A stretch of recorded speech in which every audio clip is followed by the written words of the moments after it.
The wind screams across the clifftop like a living thing. It tears at Alara's hair, whipping dark chestnut strands across her face, stinging her eyes. The rough hemp rope bites into her wrists where they've bound her to the ancient stone altar. An altar that has drunk the fear of countless girls before her. She doesn't struggle. There would be no point. Even if she could free herself, where would she run? The cliff drops away on three sides into nothing but air and jagged rocks and the churning sea far below. And behind her stands her entire village, everyone she's ever known, counting on her to die so that they may live. What would you do if everyone you loved wanted you dead? Not out of hatred, out of convenience. The ceremonial dress they've draped over her body is white as snow, thin as spider silk. She feels exposed despite being clothed. She can feel every eye on her, dozens of them, perhaps 100. The entire village has turned out to watch her being sacrificed to the great dragon. The three village elders stand closest, ancient men wrapped in ceremonial robes that snap and billow in the savage wind. "We thank you, Alara," the eldest voice carries across the clifftop, barely audible over the howling gale. "On this day that marks a tradition established by our fathers and their fathers before them. Through your noble sacrifice, we keep the dragon savages at bay for another year." He turns to her with rheumy eyes. "May your father's fields run gold with grain. May your mother's hearth burn warm through winter." A pause. "Speak now your last words upon this earth." The invitation hangs in the air like smoke. Shame floods through Alara like poison. She has no voice to offer them. She opens her mouth anyway. Not from hope, but from habit. From the muscle memory of a lifetime spent trying to make herself heard. Her throat works. Her lips form shapes. Nothing emerges except silence. 20 years without a voice. 20 years of being invisible. She closes her mouth slowly, the familiar weight of failure settling over her shoulders like a shroud. The eldest elder shifts his weight, clearing his throat. "Given your condition," he says, as if her voicelessness is something contagious, "we will simply thank you and your family for this sacrifice." Condition. As if she is broken, wrong, less than whole. Alara searches the crowd, though she knows she shouldn't. It will only hurt more. But she cannot help herself. She needs to see them one last time. Her father stands near the front, tall and weathered from years working their small plot of land. She watches him, willing him to look at her. Just once. Just one moment of connection before the end. Their eyes meet. Something flickers across his weathered face. Guilt, perhaps, or relief. Then he looks away. Her mother stands beside him, pale and drawn. Her eyes are dry-eyed. No tears for the daughter she's losing. Just grim acceptance of what must be done. Her two brothers stand with arms crossed, their young faces carefully composed. They're trying to look calm, respectful. But Alara has spent her whole life watching people, reading the truths they don't speak aloud. She sees what lies beneath their carefully maintained expressions. Relief. Pure, shameful relief that it's her name the elders called, and not theirs. She doesn't blame them. She would feel the same if their positions were reversed. And there, her younger sister. Seraphine stands at the edge of the crowd, golden and lovely, even with tears streaming down her perfect face. 18 years old and radiant as morning sunlight. The complete opposite of Alara in every way that matters. Seraphine is crying, at least someone is crying. The tears are real, Alara knows this. Her sister didn't ask for Alara to take her place, didn't demand this sacrifice. But when the elders drew Seraphine's name 3 days ago, when they came to take her away, Alara had stepped forward without thinking, without hesitation. "Take me instead." The words she couldn't speak she'd written on parchment with shaking hands. "My sister has her whole life ahead of her. Let me go in her place."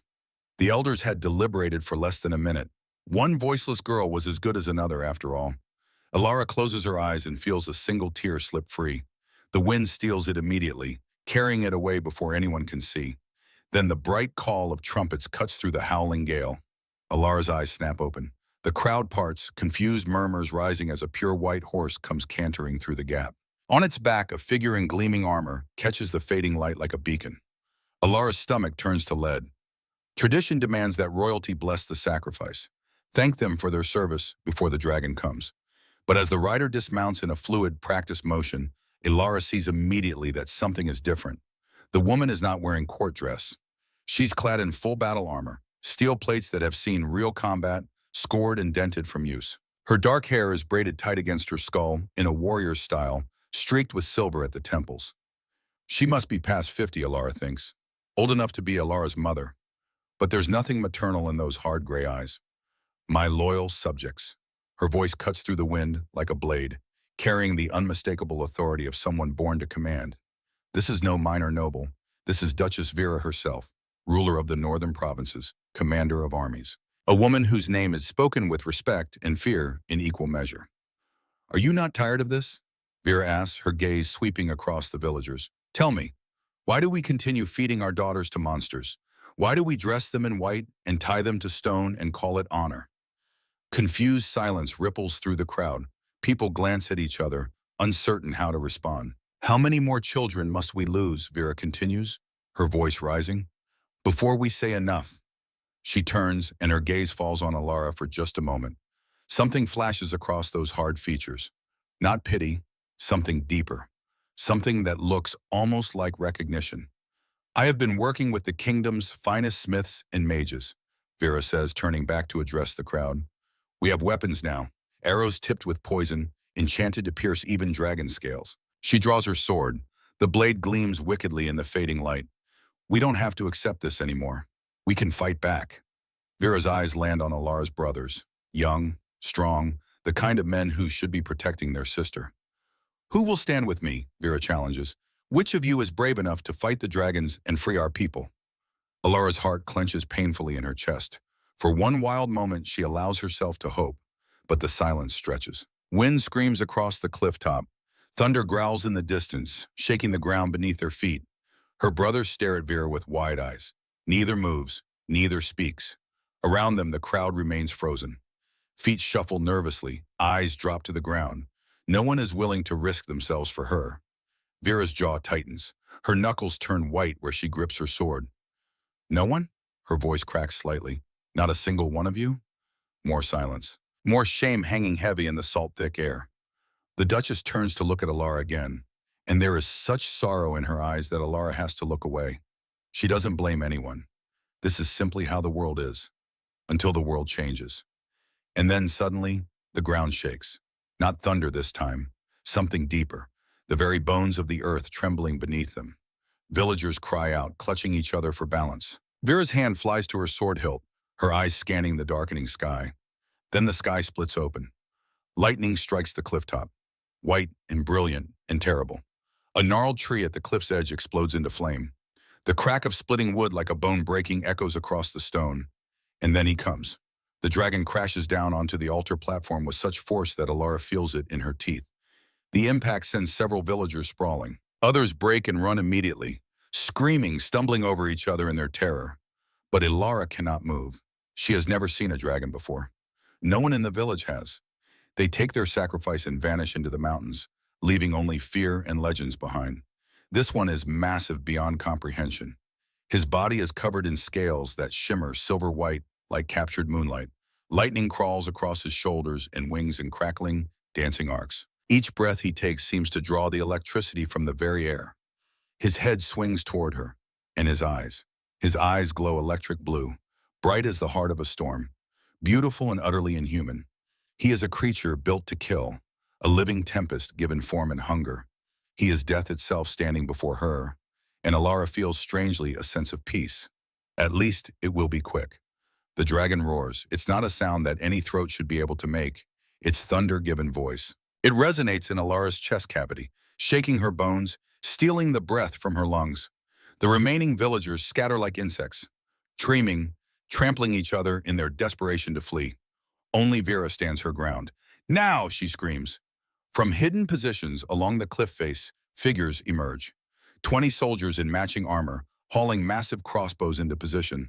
The weapons are enormous, each one loaded with an arrow the size of a spear. The tips gleam black and wet, poison.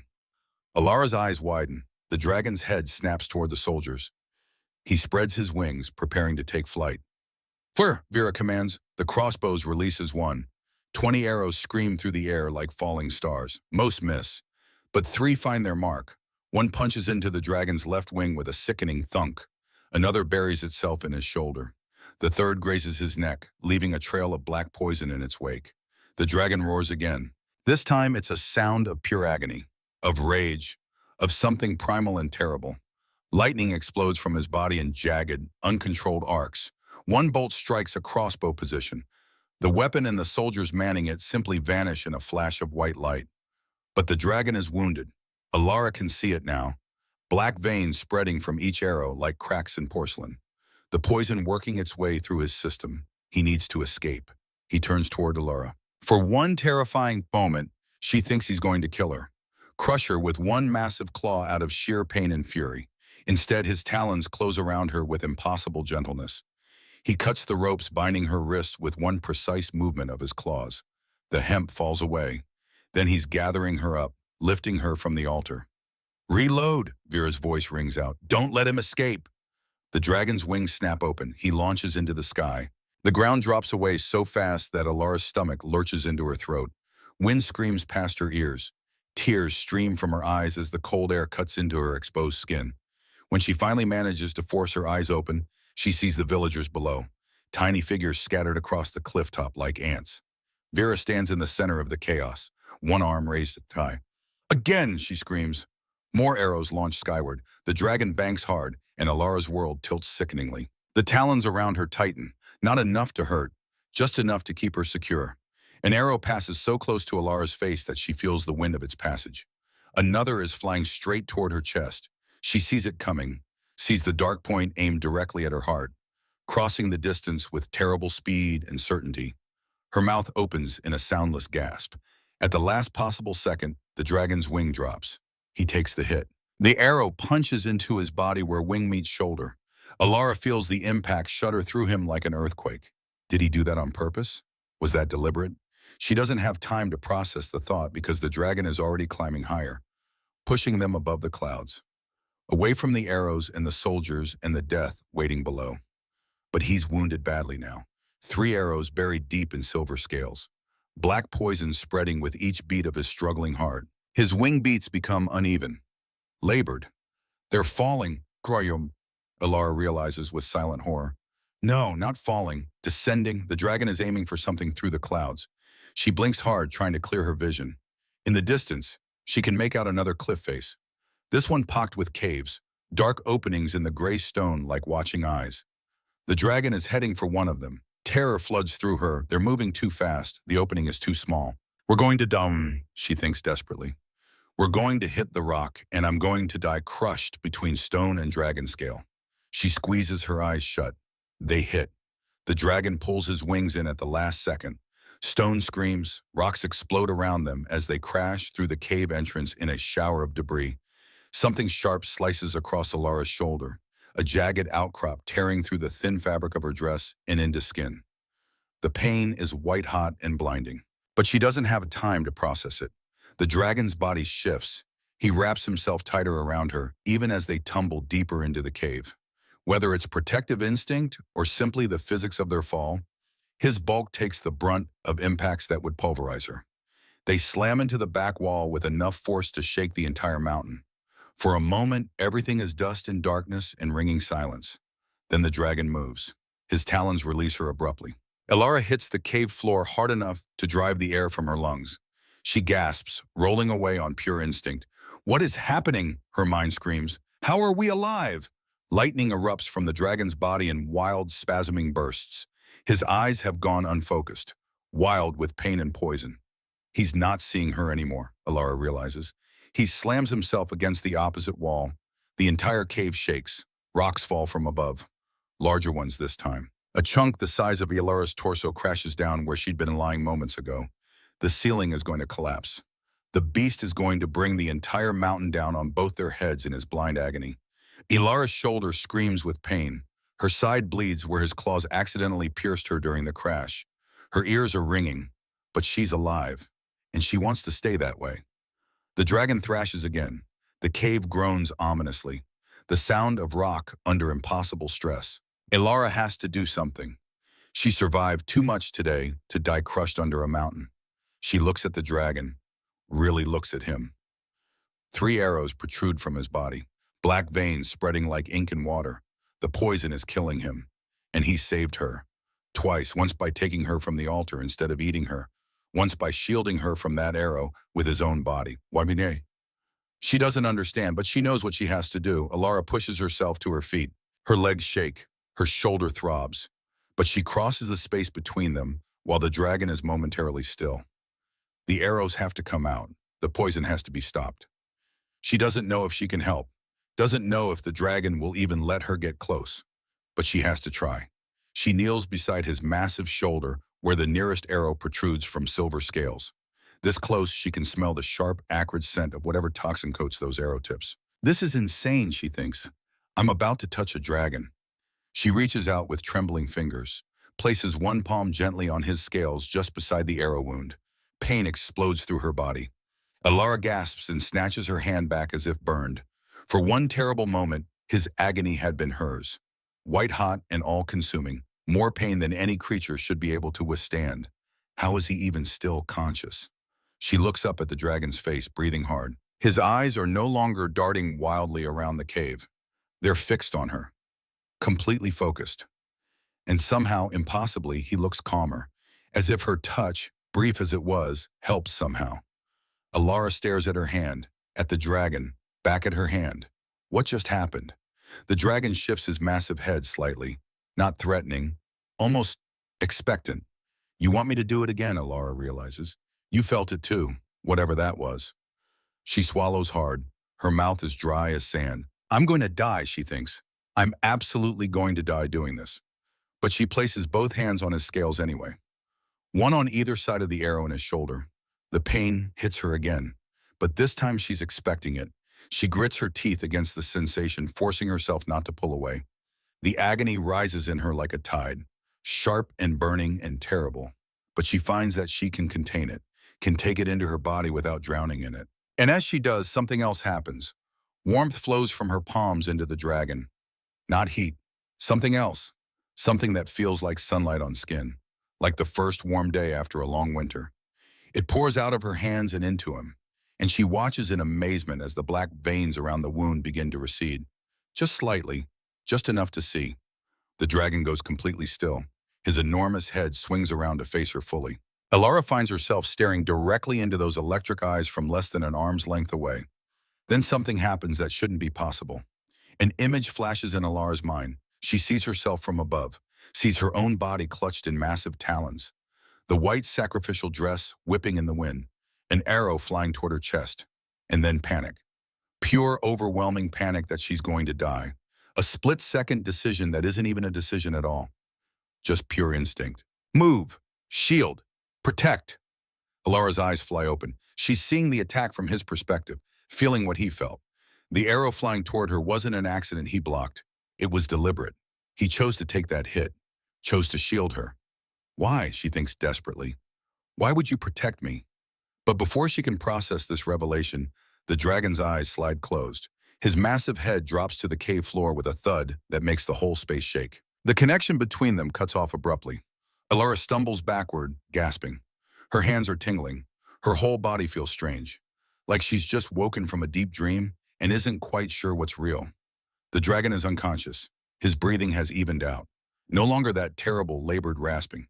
The black veins of poison are still there, still spreading slowly around the arrows, but slower now, much slower. She slowed the poison, Alara realizes. Whatever she did, it's keeping him alive. She could run. Now's the time. She looks toward the cave mouth high above. Maybe she could find a way down. Make her way back to the village. Back to what?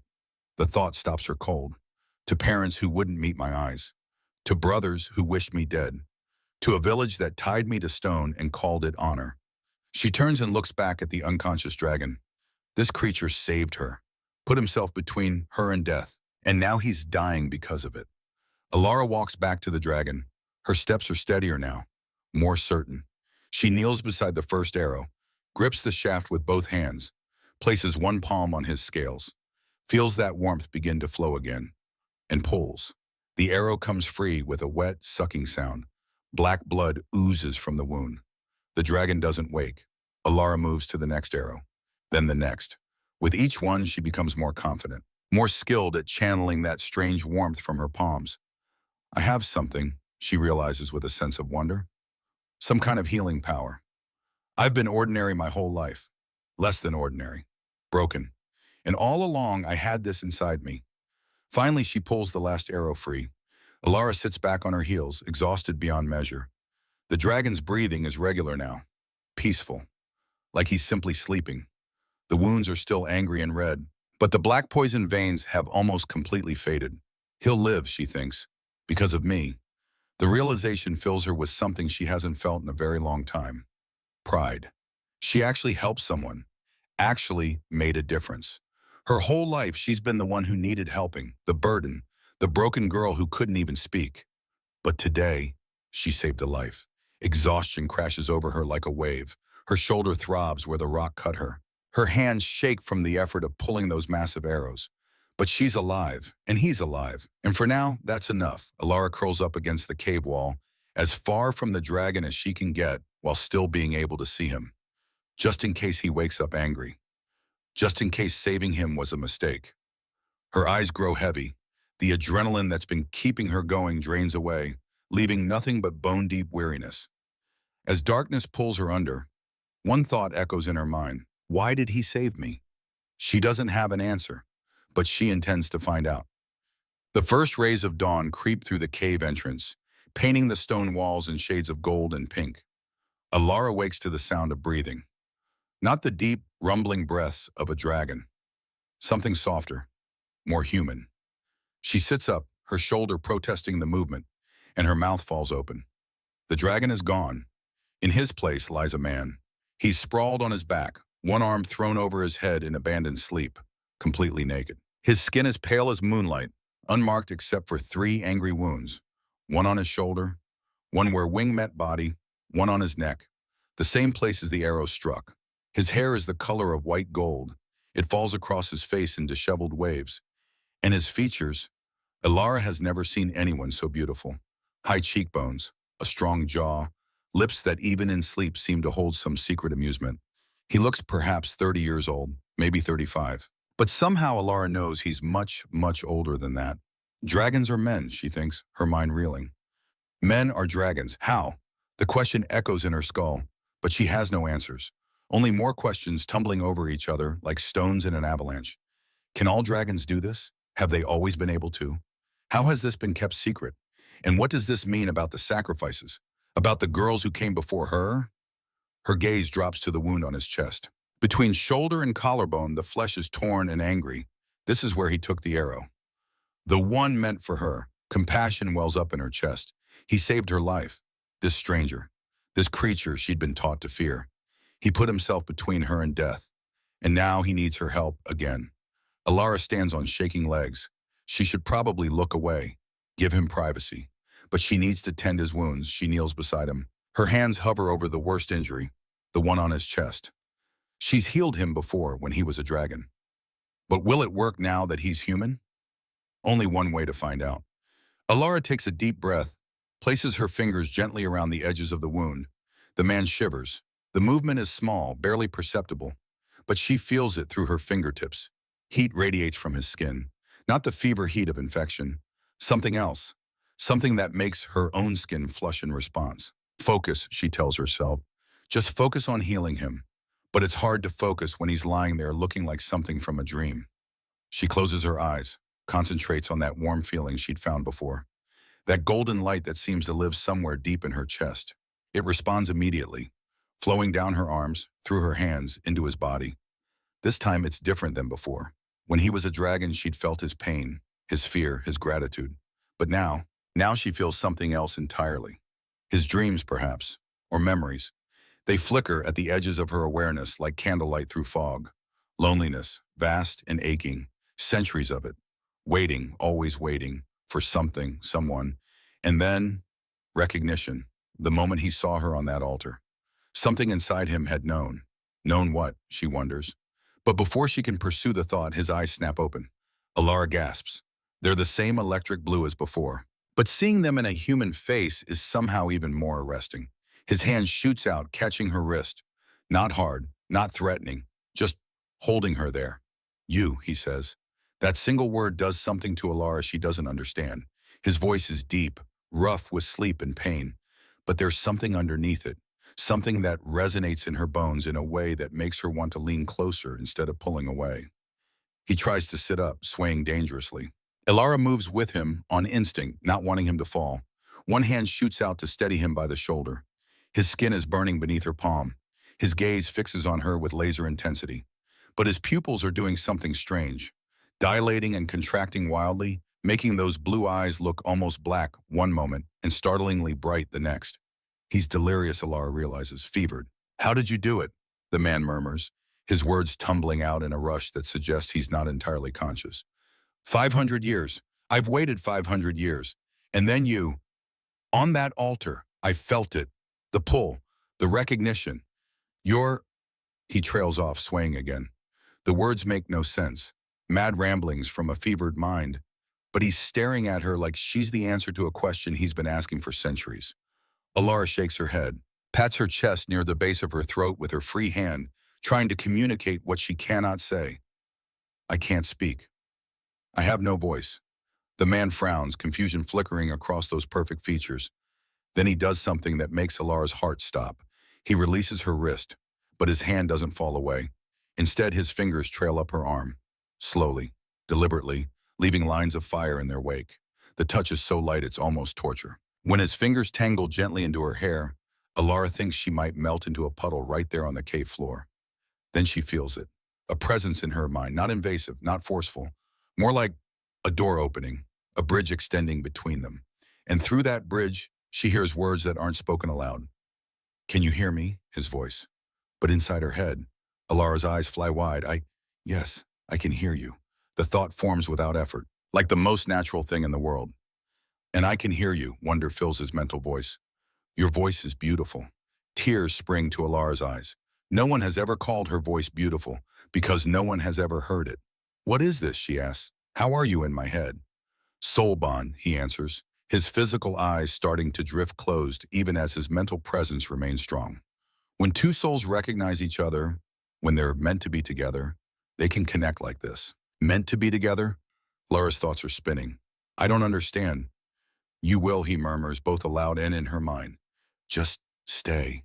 Please stay. Then his eyes close fully. His body goes slack against her supporting arm. But the connection doesn't break.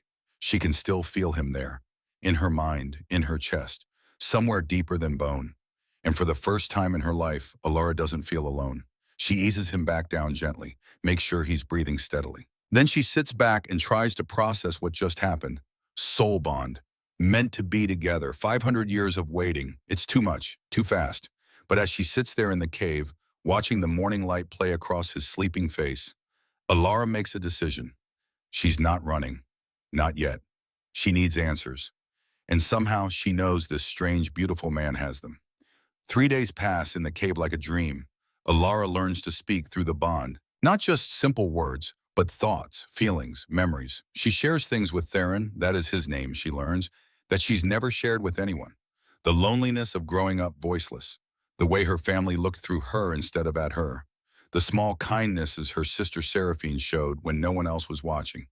And he shares his story in return. 500 years of existence. 500 years of watching the world change while he remained unchanging. Waiting for something he couldn't name. Something that pulled at him like the moon pulls the tides.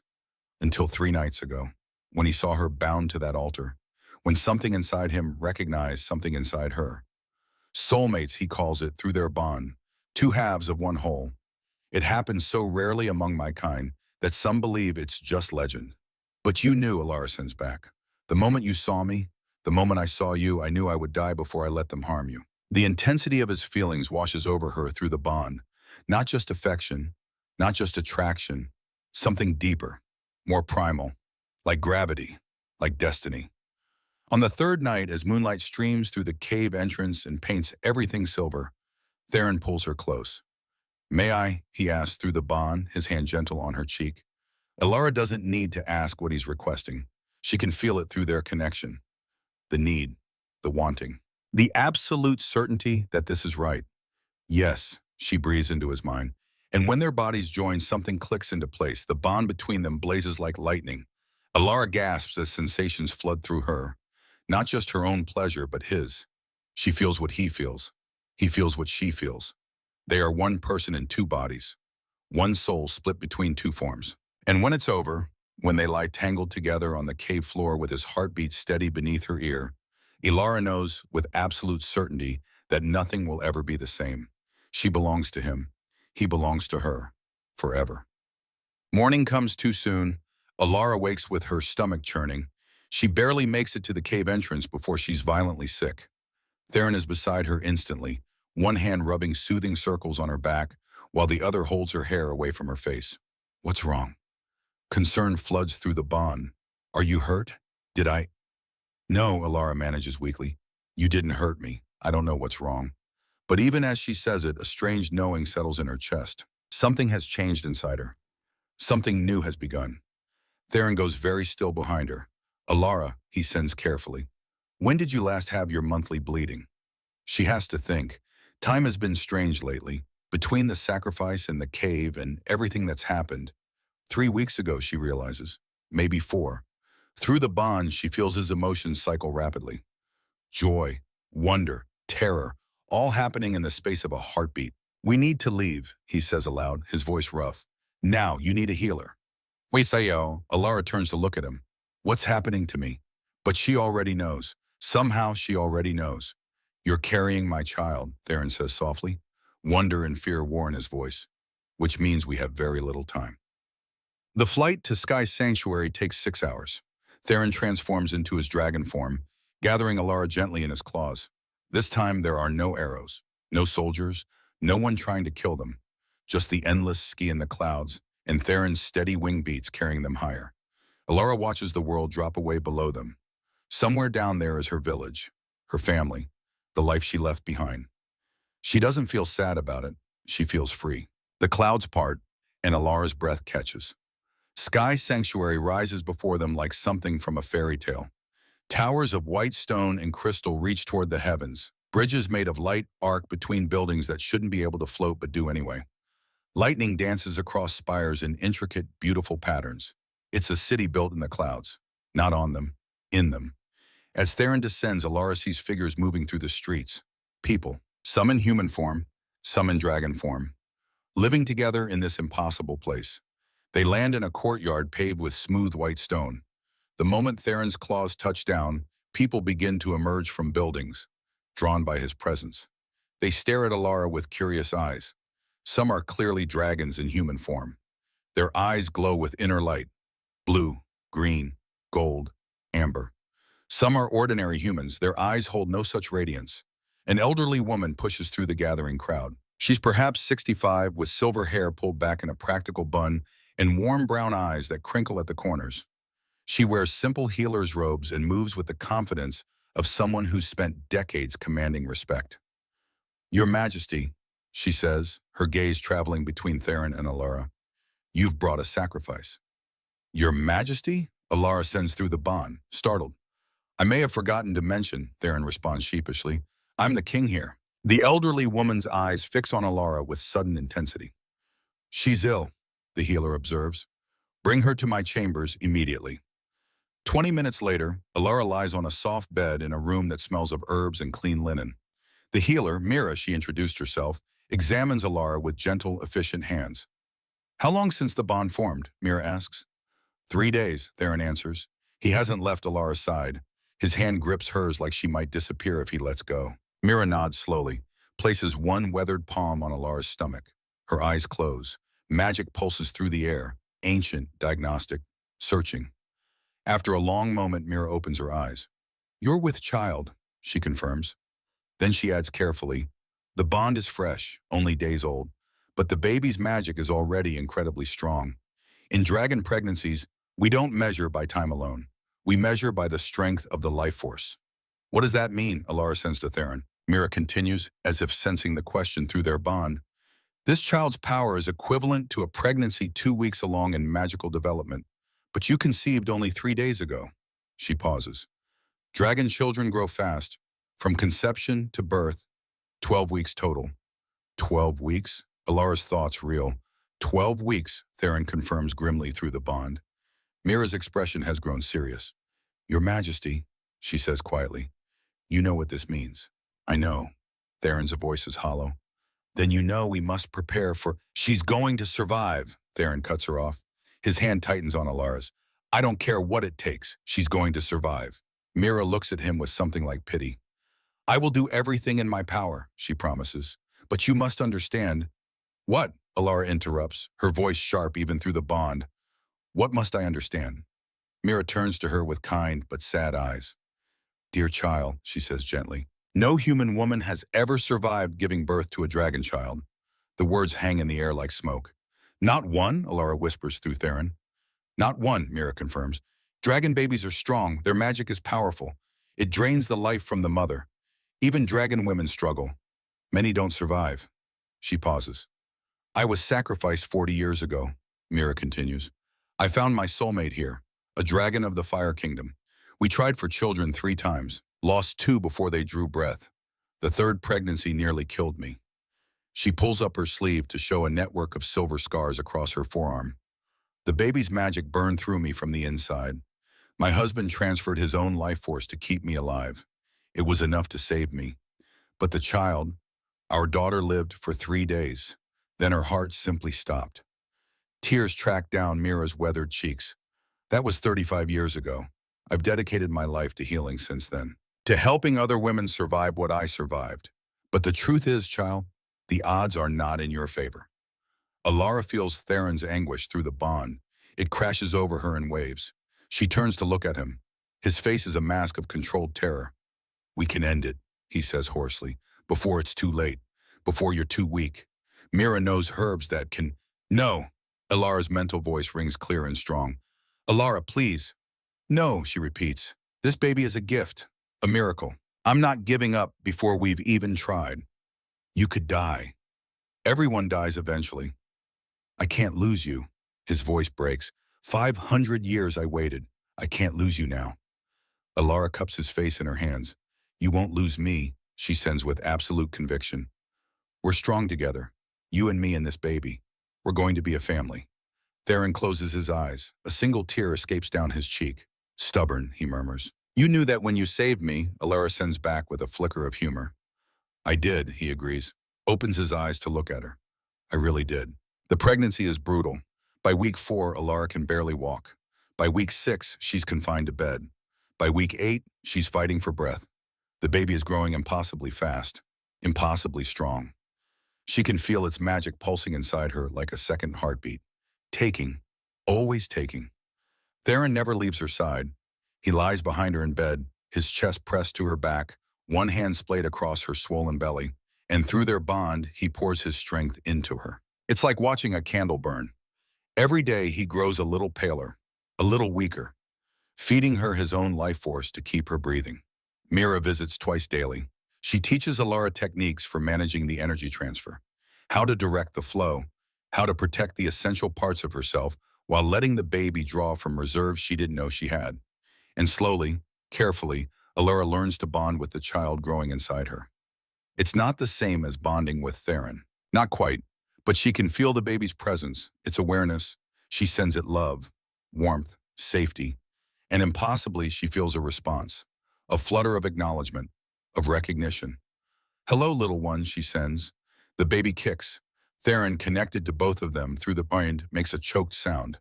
Did you feel that? He asks aloud, wonder bleeding through his exhaustion. I felt it, Alara confirms. That night, Theron talks to her belly. He tells their unborn child stories. Tales of ancient dragons and legendary battles. Descriptions of the 5 dragon kingdoms spread across the world. He speaks of the temperamental fire dragons who live in volcanic mountains, their scales glowing like coals. Of the patient ice dragons in the far north, ancient and wise and cold as winter itself. Of the secretive shadow dragons who emerge only at night, masters of darkness. Of the swift wind dragons who race across endless deserts. And of his own people, the storm dragons, born of lightning and thunder and the wild sky. Alara listens, one hand resting on her stomach where their son grows stronger every day. Son, she'd learned 2 weeks ago. Mira could tell by the shape of her belly, by the way the baby's magic felt. They're having a boy. The knowledge fills her with fierce, protective love. You're going to be so loved, she sends to the life inside her, so protected, so cherished. The baby responds with another kick. And through the bond that connects all 3 of them, Alara feels Theron's heart nearly break with joy. Week 11 arrives with a thunderstorm. Lightning cracks across the sky. Rain pounds against the windows. The whole sanctuary trembles with the force of the storm. Alara lies in bed, watching the lightning dance. Theron has finally fallen asleep beside her. He hasn't slept properly in days. Too worried about her, too afraid to close his eyes in case something goes wrong. But exhaustion claimed him an hour ago. Now he sleeps with one arm draped protectively across her belly, his breathing deep and even. Alara doesn't sleep. The baby is restless tonight, shifting, kicking, like he can feel the storm outside and wants to join it. Soon, little one, she sends. Soon you'll see the lightning for yourself. A sound makes her turn her head. The bedroom door is opening. That's strange. No one should be here at this hour. Mira doesn't make night visits unless specifically summoned. A figure slips into the room, dressed in dark clothing, moving with the silence of a trained warrior. Then another figure, and another. Alara's heart begins to pound. She tries to send a warning through the bond, tries to wake Theron, but nothing happens. The bond is muffled, distant, like trying to shout through thick wool. More figures pour into the room, 20 of them at least. The lead figure removes her hood. Duchess Vera, older than Alara remembers, more tired, but her eyes burn with the same fierce intensity. Forgive me, Vera says softly, but I can't let this continue. Two soldiers move to the bed. Before Alara can react, they've grabbed Theron. He doesn't wake. He doesn't even stir. What did you do to him? Alara tries to demand, but her voice comes out as a hoarse whisper. The strain of pregnancy has weakened even her physical speech. Sleeping draft in the ventilation system, Vera explains calmly. Don't worry, it won't harm him. He'll wake in a few hours. She approaches the bed, looks down at Alara with those hard gray eyes. Get up, she orders. You're leaving. No, Alara wraps both arms around her belly protectively. It wasn't a request. Two more soldiers step forward. Wait, another figure emerges from the shadows. Mira, but her hands are bound. A soldier holds a knife to her throat. Mira, Alara breathes. I'm sorry, dear, Mira says quietly. I tried to stop them. Vera's jaw tightens. This is not personal, she says to Alara, but I cannot stand by and watch another woman die for this delusion. Delusion, Alara manages. Love. Vera spits the word like poison. Soulmates, destiny, pretty lies that get people killed. She leans closer. You think you're special? You think you'll be the first to survive? I have to try. No, you don't. Vera's voice cracks. You think this baby is a gift. I know what it really is. A death sentence. How would you know? Because I've seen it before. Vera's composure shatters. My son, my beautiful boy, he found his soulmate here. A human woman taken as sacrifice. They fell in love. She became pregnant. Alara goes very still. I begged him to come home, Vera continues, her voice thick with old grief. To leave this place, to forget her. But he refused. He said she was his destiny, his other half. Tears begin to stream down the Duchess's face. He snuck back here to be with her. The dragons considered it betrayal, an outsider learning their secrets. They killed him for it.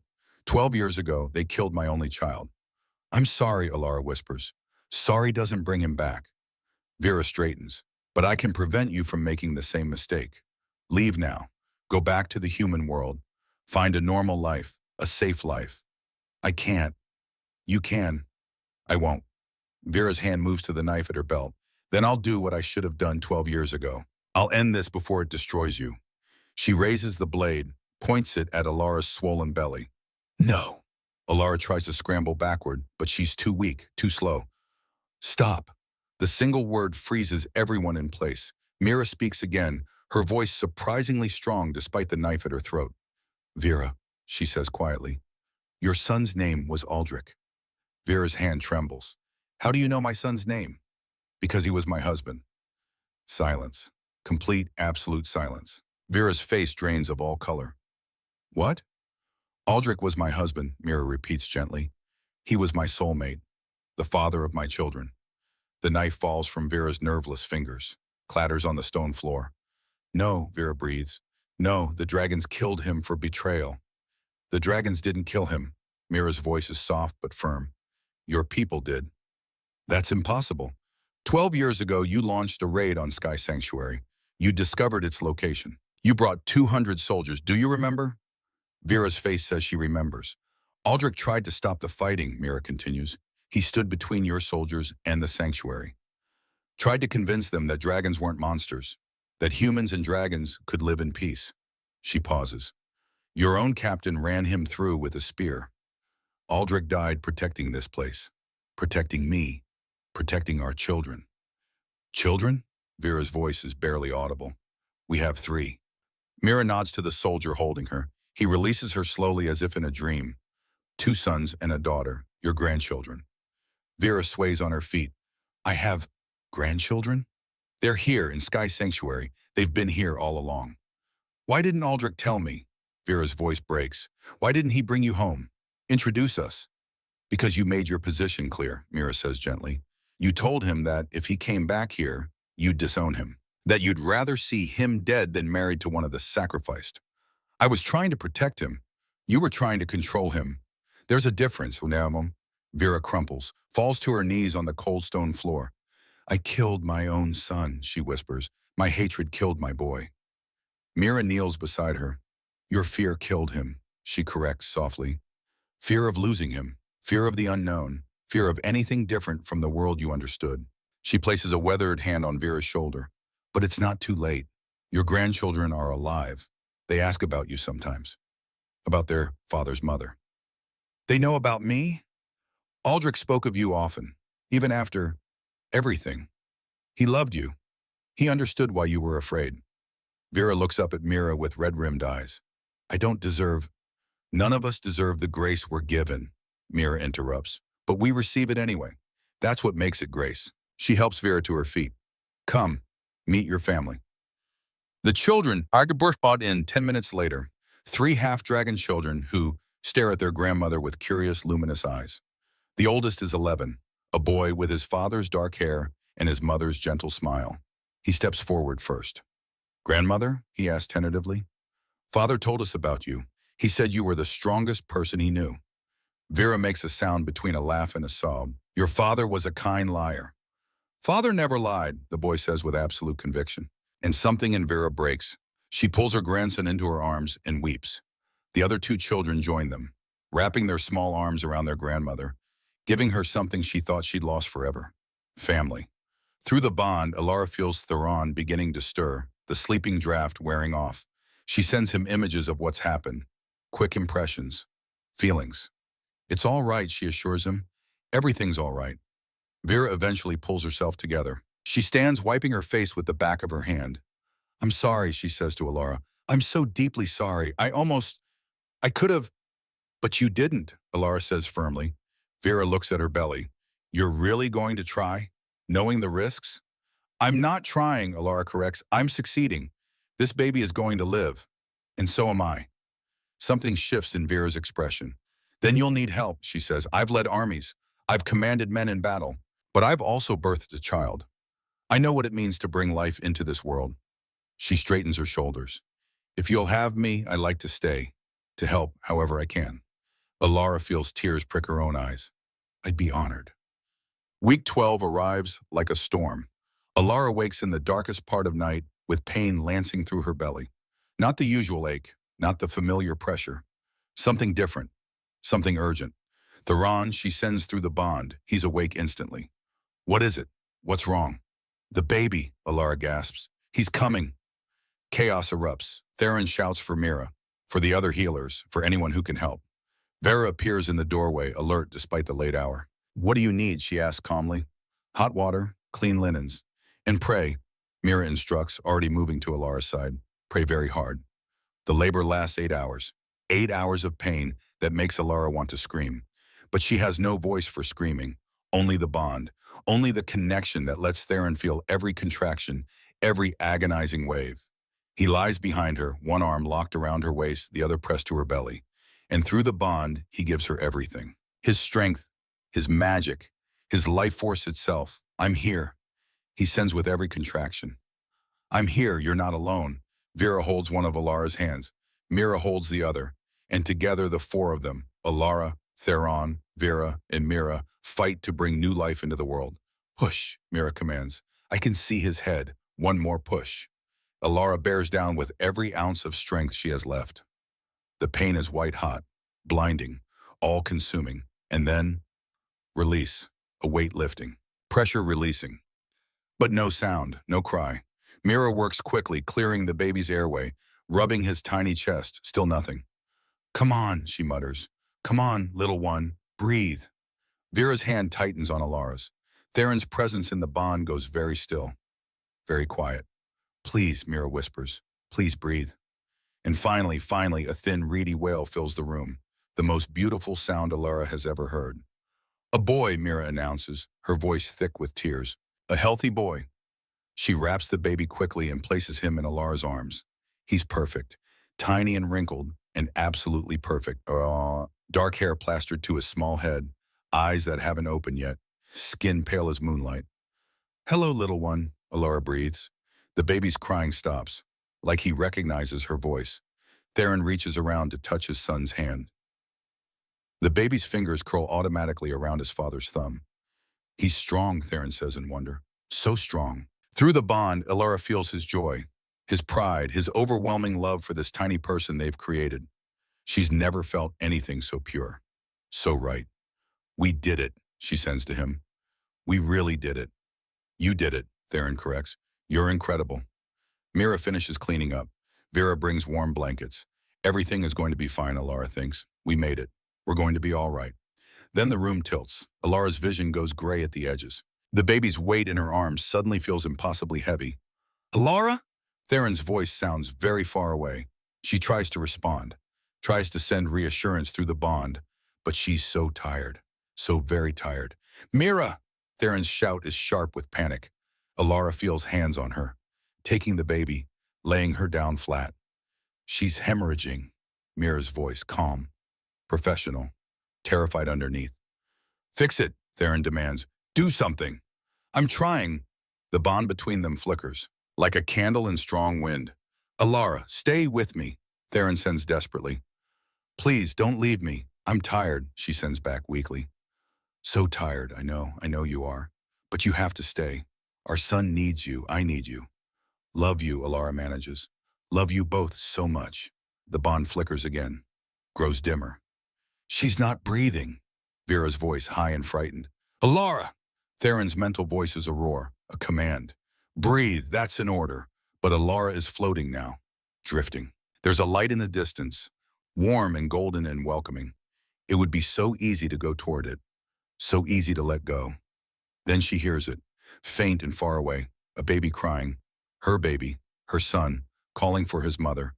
Something primal surges in Alara's chest. Not happening. She's not leaving her baby, not after everything they've been through. No, she sends fiercely into the darkness. Not today.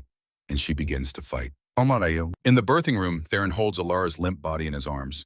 Tears stream down his face. Please, he begs, please come back to me. Mira has stopped her frantic work. Her hands are covered in blood. Her face is gray. I'm sorry, she whispers. I'm so sorry. I can't. Alara's chest rises, a shallow breath, then another. Her eyes flutter open. My baby, she croaks, her actual voice, rough and unused but real. Where's my baby? Everyone freezes, stares. You can speak, Vera breathes. You're speaking. Alara's brow furrows in confusion. Then her eyes widen as realization hits. She touches her throat with shaking fingers. I can, she whispers in wonder. I can speak. Theron makes a sound between a laugh and a sob, pulls her closer. You're alive, he says brokenly. You're alive and you're speaking and you're... Where's my baby? Alara repeats, stronger now. Vera moves quickly, places the swaddled infant in Alara's arms. He's stopped crying now, staring up at his mother with unfocused eyes. Hello, little one, Alara says aloud, in her own voice. I'm your mother, and I'm here, and I'm never leaving you. The baby makes a soft sound, content, safe. Mira is examining Alara with wonder in her eyes. The bleeding stopped, she says in disbelief.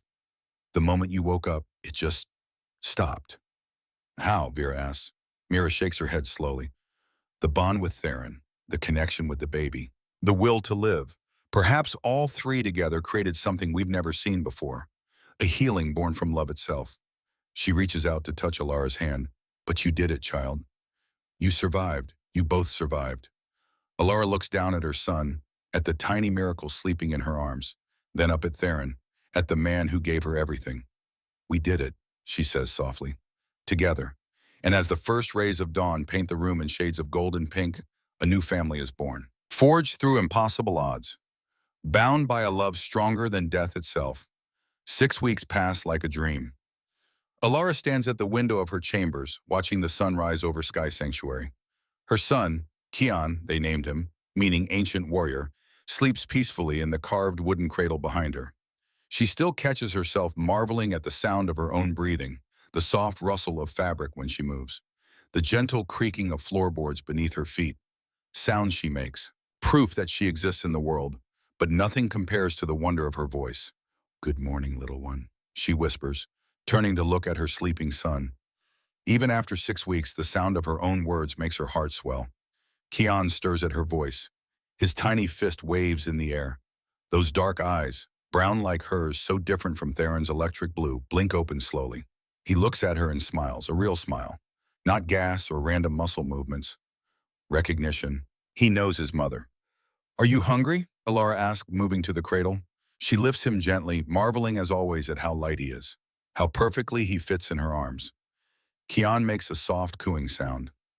Not crying, not distress, just talking to her, in his own way. Alara settles into the rocking chair by the window. As Kian nurses, she watches lightning dance across the distant spires of the sanctuary. This is her home now, this impossible city in the clouds. These people, dragon and human alike, are her family. The door opens quietly. Theron enters, his white gold hair still tousled from sleep. He's dressed simply in loose trousers and a linen shirt. No royal regalia, just a man checking on his wife and child. "I woke up and you were gone," he says softly. "I worried." "Sorry," Alara replies. Still amazed that she can reply, that words come when she wants them. "He was hungry, I didn't want to wake you." Theron crosses to them, kneels beside the rusty chair, places one hand gently on Kian's head. Through the pond, Alara feels his overwhelming love.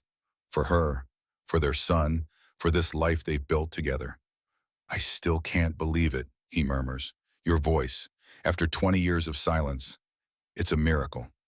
"Mira says the bond did it," Alara says. "The connection between us. The baby's life force. My will to survive. All of it together somehow. Healed me." "A miracle born from love itself," Theron says quietly. He looks up at her. "You fought death to stay with us. You're the bravest soul I've known in 5 centuries.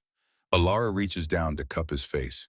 "We did it together," she corrects. "All of us. You, me, Kian, Mira, even Vera." Speaking of Vera, as if summoned by thought, a knock sounds at the door.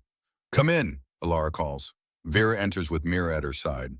The two women have become nearly inseparable over the past weeks. Grandmother and daughter-in-law, bound by grief and loss and the slow, careful work of building something new from broken pieces. "We came to check on you before the ceremony," Mira says, her healer's eyes scanning Alara automatically. "How are you feeling?" "Nervous," Alara admits. Today is her coronation, the formal ceremony that will make her Queen of Sky's sanctuary. Wife to the Storm King, mother to the air. "That's natural," Vera says. Her voice has changed over these weeks, softened. Some of the hardness has melted away, replaced by something gentler. "I was terrified at my own coronation. Vomited twice before the ceremony even started." Alara laughs. The sound still feels foreign in her throat. Wonderful and strange. "That's not helping," she says. "Wasn't meant to help," Vera replies with a slight smile. "Was meant to remind you that everyone feels this way. Even duchesses, even queens." She moves closer, looks down at Kian with an expression Alara has seen before. The same look she gives her grandchildren. Love, pure and uncomplicated. "May I?" Vera asks. Alara nods. Vera takes Kian carefully, the fierce warrior woman who led armies now holding a 6-week-old baby with infinite gentleness. "Hello, little prince," Vera murmurs. "Are you ready for your mother's big day?" Kian gurgles happily. Mira steps forward with a bundle of fabric in her arms. "Your coronation dress," she says, laying it carefully across the bed. The seamstresses worked through the night to finish it. Alara stands to look at it properly. It's beautiful. White silk embroidered with silver thread, lightning patterns dance across the bodice and flow down the skirt like captured storms. The neckline is modest, the sleeves long and elegant. A queen's dress. It's perfect, Alara breathes. Get dressed, Mira instructs gently. The ceremony begins in an hour. We still need to do your hair. Yeah. The coronation takes place in the Grand Hall. Alara has seen this space before, but never like this. Never filled with hundreds of people. Dragons in human form with their glowing eyes. Humans who've chosen to make Sky Sanctuary their home.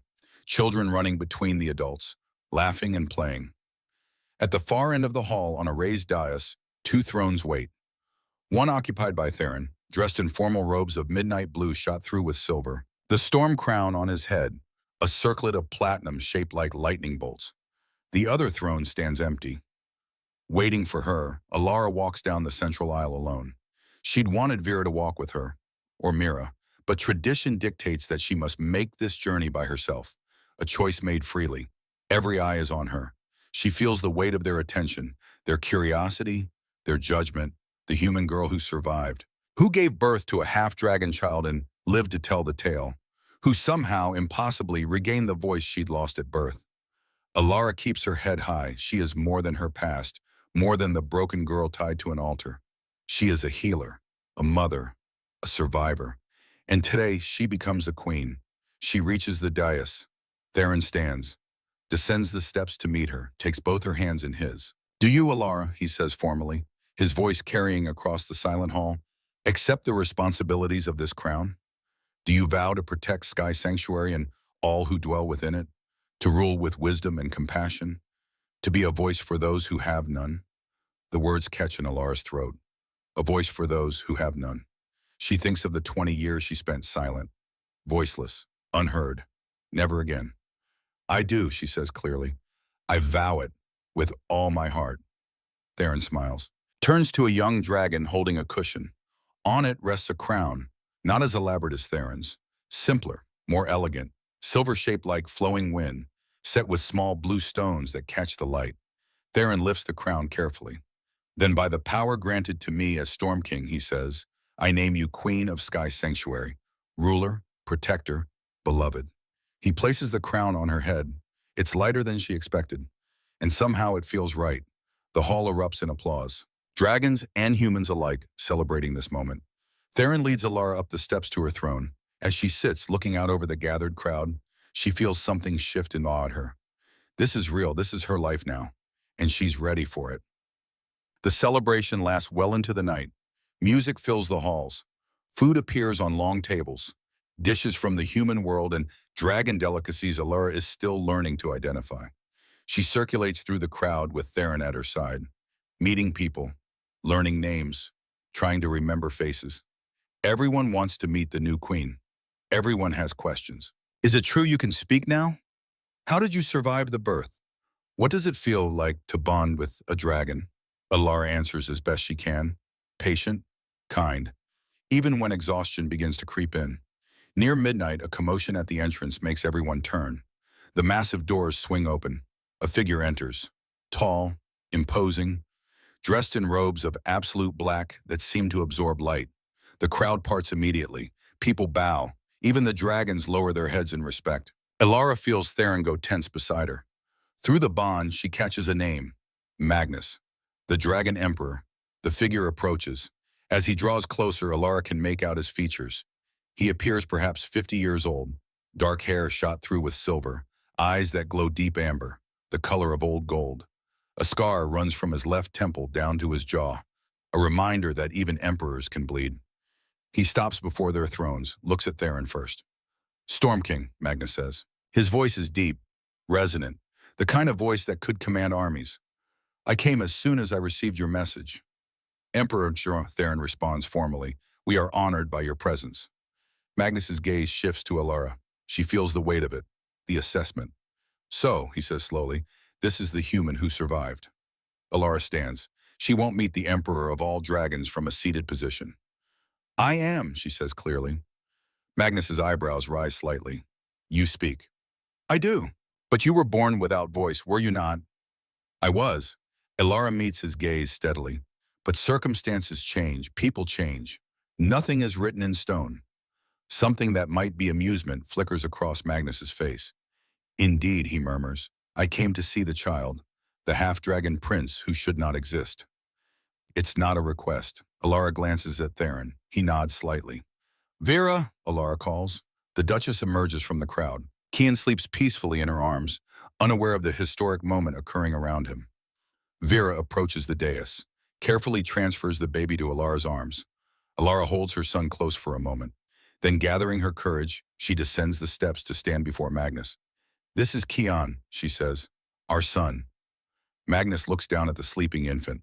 For a long moment, he says nothing. Then he reaches out one hand, hovers it just above Kian's forehead. Alara feels magic pulse through the air. Ancient, powerful, testing. Kian's eyes flutter open. He looks up at Magnus with those dark, serious eyes. And something extraordinary happens. Light blooms from Kian's small body. Not blinding, not harsh, gentle, golden, beautiful. It forms a bridge in the air, connecting Kian to Alara, then stretching to touch Theron where he stands on the dais. Through that bridge, Alara suddenly feels everything. Theron's love, his pride, his fierce protectiveness, Kian's contentment, his baby awareness of being safe, loved, and something else, a connection forming between Kian and Magnus. Not a soul bond, something different, recognition of power, of magic calling to magic. Magnus inhales sharply. The bridge of light fades slowly. Kian closes his eyes and returns to sleep as if nothing unusual has occurred. Magnus steps back. He cannot shift, the Emperor says slowly, cannot take dragon form. Alara's heart sinks. Here it comes, the rejection. The declaration that Kian isn't worthy, isn't enough. But he has something else, Magnus continues, something I have never seen before in all my centuries. He looks at Alara. Your child can create bonds, form connections between souls. He is a living bridge between dragon and human, between earth and skin. Magnus pauses. This is not weakness. This is evolution. Relief floods through Alara so intensely her knees nearly buckle. You accept him? Theron asks, his voice tight with emotion. I do more than accept him, Magnus says. I recognize him as the heir to Sky Sanctuary, as a prince of the Dragon Empire, and as proof that perhaps our two peoples are not meant to remain separate forever. He turns to address the gathered crowd. For 300 years, we have taken humans as sacrifice, claimed it was to protect our kingdoms, to maintain the barriers between our worlds. His voice carries to every corner of the silent hall. But in truth, we were searching for those rare souls who could bond with ours, who could complete us, make us whole. He gestures to Alara and Kian. This woman and her child prove that such bonds are possible, that they can create something new, something stronger than either dragon or human alone. Magnus raises his hand. Therefore, by my authority as Emperor, I declare new law. Henceforth, humans who come to Sky Sanctuary, or any dragon realm, come of their own free will. No more sacrifices, no more forced offerings. Murmurs ripple through the crowd. Those who find their soulmates may choose to stay. Those who do not may return to the human world, their memories intact, their safety guaranteed. He lowers his hand, and any children born of such unions shall be recognized as full citizens of the Dragon Empire, regardless of their form, regardless of their abilities. Stunned silence. Then slowly applause begins. It builds, grows, until the entire hall is cheering, dragons and humans together, celebrating this moment of change. Magnus turns back to Alara. You have given us a gift, he says quietly. Hope for a future we thought impossible. I am in your debt. Alara swallows hard. I just wanted to survive, she admits. I just wanted my baby to live. Sometimes, Magnus says with a slight smile, the most revolutionary acts are born from the simplest desires. He bows to her, the emperor of all dragons, bowing to a human woman. Then he turns and strides from the hall. The moment he's gone, the crowd erupts again. People surge forward, wanting to congratulate Alara, to see Kian, to celebrate this new era. Alara looks up at Theron. He's descended from the dais, pushing through the crowd to reach her. When he does, he wraps his arms around both her and Kian. We did it, he breathes into her hair. We really did it. We did, Alara agrees. Through the bond, through the simple joy of being held, she feels complete. This is family. This is home. 1 year later, Alara stands on the grand balcony overlooking Sky Sanctuary. Below her, the city bustles with activity. Dragons and humans move through the streets together now. No longer separate, no longer afraid. In the past year, 47 soul bonds have been discovered. 47 humans who came voluntarily to Sky Sanctuary, who found their other halves among the dragon population. 12 are currently pregnant. 8 have already given birth successfully, thanks to the techniques Mira has developed. The knowledge Alara's survival provided. The mortality rate has dropped from 100% to less than 20%. Still too high. Still heartbreaking when it happens. But progress. Real, measurable progress. A tug on her skirt makes Alara look down. Kian stands beside her, one small hand gripping the fabric of her dress. He looks like a 4-year-old now, though he's barely one. Dragon children grow so fast. His dark eyes, still human, still hers, look up at her seriously. Mama, he says. His vocabulary grows daily. Birds. He points to where lightning-touched hawks circle the sanctuary's towers. Yes, sweetheart, Alara says. Those are stormhawks. They live here with us. Kian watches them with fascination. He still cannot shift, cannot take dragon form. But over the past year, his other abilities have manifested. He can manipulate 3 elements. Lightning, like his father. Wind, like the Western kingdoms. And light, pure golden light that can illuminate the darkest spaces. More importantly, he can create those bridges of connection. Temporary bonds that let him share feelings. Forge understanding between people who might otherwise never connect. Already, the other kingdoms talk of him. The bridge builder, the diplomat prince. He will never be a warrior in the traditional sense, but he will be something perhaps more important. A healer of divisions, a maker of peace. Alara? She turns. Vera approaches, flanked by her 3 grandchildren. The oldest, now 12, carries a stack of parchments. The volunteers have arrived, Vera says. 50 young women, just as you requested. They're waiting in the eastern courtyard.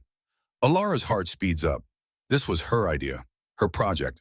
Instead of waiting for desperate villages to send sacrifices, instead of taking women against their will, Sky Sanctuary now opens its doors once a year. 50 spots for human women who want to come, who want the chance to find their soulmate. No force, no coercion, pure choice.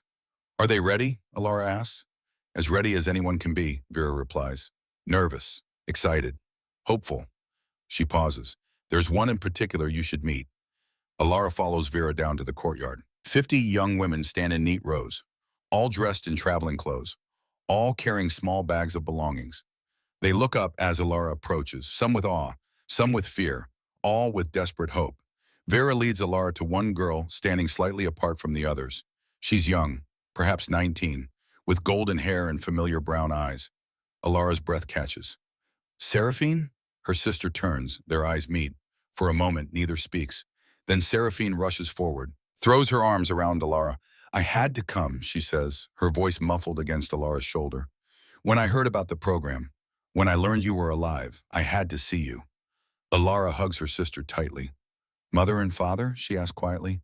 They don't know I'm here, Seraphine admits. They think I'm visiting Aunt Margaret.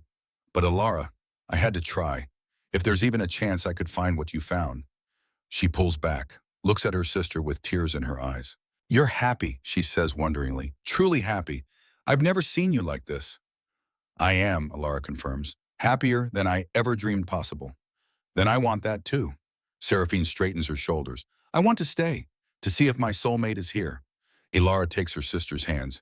It's not guaranteed, she warns. Many of these women won't find their match. They'll return home after a month with nothing but stories. I know, Seraphine's voice is steady, but some will find it. And I have to treat. Alara pulls her sister close again. Welcome to Sky Sanctuary, she whispers. That evening, Alara stands before the assembled volunteers. She's given speeches before, formal addresses to the court, diplomatic talks with visiting dignitaries. But this feels different. These are women like her. Women seeking something more than what the human world offers. Thank you for coming, Alara begins. Her voice carries clearly across the courtyard. Each of you has made a brave choice to leave your homes, your families, to come to a place you've been taught to fear. She pauses. I know that fear. I was brought here as a sacrifice, tied to stone, offered to a monster. She lets that sink in. But I didn't find a monster. I found my soulmate, my other half, the person who completes me. She gestures to where Theron stands at the edge of the courtyard, Kian in his arms. We built a family together, against all odds, against tradition and expectation and even death itself. Her hand moves to rest on her stomach, where new life is just beginning to grow. A second child, a daughter, Mira thinks. Some of you will find what I found. You'll feel that recognition, that pull. You'll know in your bones that you're home. She looks around at the hopeful faces. Some of you won't. The bond doesn't form for everyone, and that's okay. You'll still have this experience. You'll still have the choice. And when your month here is complete, you can return home knowing you tried. Alara takes a breath. But understand this. If you do find your soulmate, your life will change forever. You'll be part of two worlds, human and dragon, earth and Skantan. It won't always be easy. People will question you, judge you, call you foolish or bewitched or worse. She straightens her shoulders. The crown on her head catches the torchlight. But you'll also have something most people never find. True partnership, complete acceptance. Love that transcends every barrier. Her voice softens. Is it worth it? I can't answer that for you. Every person must decide for themselves. She looks directly at Seraphine. But I can tell you this, I would make the same choice again, every time, without hesitation. She spreads her hands. Welcome to Sky Sanctuary. Your journey begins now. 5 years later, the Great Assembly Hall is packed. Representatives from all 5 dragon kingdoms sit in tiered seats. Fire dragons with their coal-red eyes, ice dragons with frost-white hair, shadow dragons who seem to absorb light, wind dragons whose voices sound like music, and storm dragons, Theron's people, crackling with barely contained energy. Among them, for the first time in history, sit humans, elected representatives from villages and cities across the human territories. Merchants, farmers, scholars, healers, people who chose to be here, to participate in shaping the future. At the center of it all, on a raised platform, stands a boy. He's 6 years old but looks closer to 10. Tall for his age, dark hair like his mother, electric blue eyes like his father. Kian, Crown Prince of Sky Sanctuary, the bridge builder. Beside him stands his little sister, 4 years old but already fierce and bright. She inherited her mother's voice and her father's lightning, a force of nature in a small package. They've brought forth a proposal, a formal alliance between the Dragon Empire and the human kingdoms, trade agreements, cultural exchanges, shared knowledge, a future where their peoples don't just coexist, they thrive together. The debate has raged for 3 hours. Some dragon lords object, some human representatives fear. Old prejudices die hard, but slowly, surely, the tide is turning. Alara watches from the royal box. Theron sits beside her, their hands linked. Through the bond, she feels his pride in their son, his hope for this moment. Kian raises his hand. The hall falls silent. Honored representatives, he says, his voice is young but clear, confident. Then he adds, with the slight lisp of a child still losing baby teeth, I know some of you are scared. Change is scary. My mama told me that. A ripple of gentle laughter runs through the hall. He straightens, trying to look grown up again. But I'm proof that change can be good. I'm dragon and human, sky and earth, magic and he looks back at his mother for help. Mortality, Alara mouths. Mortality, Kian repeats carefully, stumbling slightly over the big word. He holds out his hands. Light blooms from his palms, golden and warm. It spreads across the hall in glowing threads, touching each representative, creating temporary connections between them. Through those connections, Alara knows they're feeling each other's emotions, hopes, dreams, fears. Understanding dawns on face after face. We're not so different, Kian says softly, his voice returning to that of a child. Dragons and humans, we all want our children to be safe. We all want enough food. We all want... He pauses, thinking hard. We all want to be happy. The light intensifies. Together we can build good things. Apart, he scrunches his nose, searching for the word. Apart, we'll just keep being mad at each other. Like when my sister takes my toys and I take hers and Mama says we both have to sit in the corner.